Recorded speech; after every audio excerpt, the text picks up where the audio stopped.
Ekipi i Orikut ka fituar në shifrat e thella 5-0 në takimin e luajtur ditën e diel në mesditë ndaj Këlqyrës, takimi i cili është zhvilluar në fushën sportive të qytetit të Orikumit. Një ndeshje lehtë për Orikun, i cili ka dominuar të gjithë ndeshjen gjatë gjithë 90 minutave. E megjithatë, pjesa e parë ka kaluar pa shënuar gola, teksa ekipi i Orikut ka hasur në mbrojtjen e ngjeshur të kundërshtarit. Megjithatë, në pjesën e dytë gjithçka ka ndryshuar me ekipin e Orikut, që ka shpërthyer në gola duke shënuar plot 5 të tillë dhe duke marrë një fitore me shumë vlera, duke ngjitur tashmë në krye të klasifikimit në grupin B të kategorisë së dytë. Ndeshja është ndjekur dhe në një numër i konsiderueshëm sportdashës, të cilët kanë parë nga afër ndeshjen e parë të sezonit për kategorinë e dytë për ekipin e Orikut, dhe ky i fundit ja ka shpërbyer, duke i dhuruar një fitore me 5 gola, por edhe një ndeshje shumë të bukur. Një takim i cili tregon edhe forcën e Orikut për këtë sezon, i cili ka bërë ndryshime të vogla duke luajtur grupin e sezonit të kaluar dhe duke mbetur sërish pretendent për kategorinë e parë për sezonin e ardhshëm. Pas ndeshjes, trajneri i Orikut, Sherif Idrizi, ka vlerësuar fitoren dhe duke theksuar edhe një herë tjetër objektivat që ka skuadra e tij, që mbetet padyshim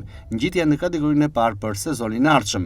Gjithmonë ndeshjet e para janë pak problem për fakt sepse është një ndeshje që ka një emocion veçantë, është fillimi i kampionatit, pjesën e parë nuk arritën të shpreheshin mirë, kështu që bërën 2-3 ndryrje dhe normalisht u ndje ndryshimi i ritmit në ndeshje, arritëm të fitonin.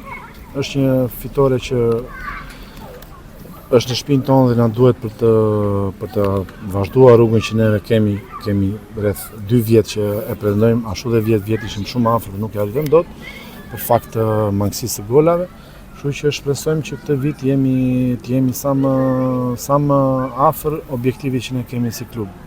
Dhe patjetër që është ngjitja në kategorinë e parë, dhe sepse grupin kemi 2 vjet që e ruajmë, kemi afruar 2-3 lojtarë dhe normalisht pretendojmë që të jemi të parët. Dhe duke qenë në këto kushte duhet fitojmë çdo ndeshje. Oriku ka marrë kështu një fitore me shumë vlera në kategorinë e dytë, duke treguar qartë ambicet që ka për këtë sezon, ndërkohë që tashmë kategoria e dytë do të luhet në 2 grupe. Oriku bën pjesë në grupin B, aty kur balli do të jenë jo fort të lehta, megjithatë pretendimet mbeten serioze.